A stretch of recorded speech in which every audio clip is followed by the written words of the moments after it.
গ্রামের নাম নিশানপুর। বলাইবাবু সেই গ্রামের নতুন এসেছেন স্কুল শিক্ষক হিসাবে। গ্রামের এক প্রান্তে পুরনো এক জমিদার বাড়ির পাশের ছোট্ট কোয়ার্টারে তার থাকার ব্যবস্থা হয়েছে। চারপাশটা ঘন জঙ্গলে ঘেরা, আর রাতে ঝিঝি পোকার ডাক ছাড়া আর কিছুই শোনা যায় না। একদিন রাত তখন প্রায় 12টা। বলাইবাবু টেবিল ল্যাম্পের আলোয় খাতা দেখছিলেন। হঠাৎ তার মনে হলো জানলার বাইরে কে একজন দাঁড়িয়ে আছে। জানালার পাল্লাটা সামান্য খোলা। তিনি মুখ তুলে তাকাতেই দেখলেন একটা কালো লম্বা মূর্তি কিছু একটা বাগানের আম গাছটার নিচে স্থির হয়ে দাঁড়িয়ে আছে। বলাইবাবু ভাবলেন হয়তো গ্রামের কোনো চোর টকর হবে। তিনি চেঁচিয়ে বললেন, কে ওখানে, কি চাই? কোনো উত্তর নেই। মূর্তিটা লড়ল না।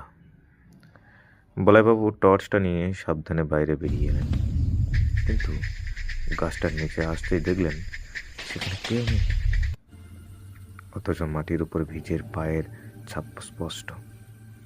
বড় অদ্ভুত ব্যাপার, কারণ 2-3 দিন ধরে এলাকায় কোনো বৃষ্টি হয়নি।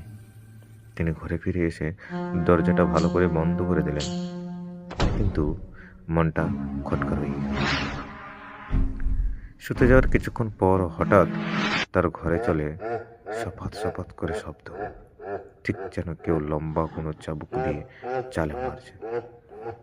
তারপরই শোনা গেল একটা খিলখিল করে হাসি। সে হাসি মানুষের মতো নয়, বড্ড ধারালো আর হিমশীতল। বলাইবাবু ভয়ে সিটিয়ে বিছানায় বসে গেলেন। হঠাৎ তার মনে হলো খাটের তলা থেকে একটা বরফ শীতল হাত তার পায়ে হাতে চেপে দিল।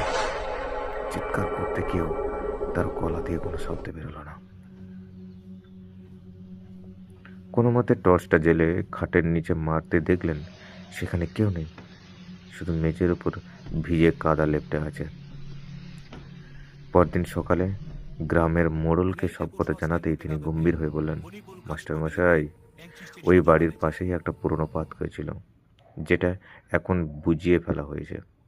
শোনা যায় অনেক বছর আগে এক ভিনদেশি পথিক ওখানে রাতে আশ্রয় নিয়েছিল। তারপর তাকে আর দেখা যায়নি। মাঝে মাঝে তিনি ফেরেন নিজের আশ্রয় খুঁজতে। বলাইবাবু সেদিন কোয়ার্টার বদলানোর সিদ্ধান্ত নিলেন। আজও নিশাপুরে সেই পুরাতন কোয়ার্টারটা খালি পড়ে আছে। আজও নাকি অমাবস্যার রাতে সেখানে থেকে ভিজে পায়ের শব্দের সাথে খিলখিল হাসি শোনা যায়।